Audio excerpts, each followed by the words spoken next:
kantar dia. Ni hanya yang teliti saja yang boleh buat. Nampak tak? Ni bukannya buat dekat China ini dia buat dekat Thailand. Ni komponen-komponen dia lah. This one repair. No repair. This one new. New, but look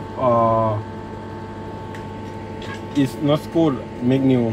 Oh. When machine make here, I check. Oh, you double check. Yeah, when the double check. machine install and then you check again. Yeah. Okay. Dia double confirm untuk make sure this product all perfect Mr. Yeah. Ott Mr. Ott is number one here after Mr. Tong. So ini new project dia ni. Ini projek baru dia.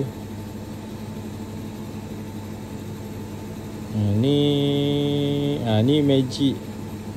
Ni yang electrical Okay.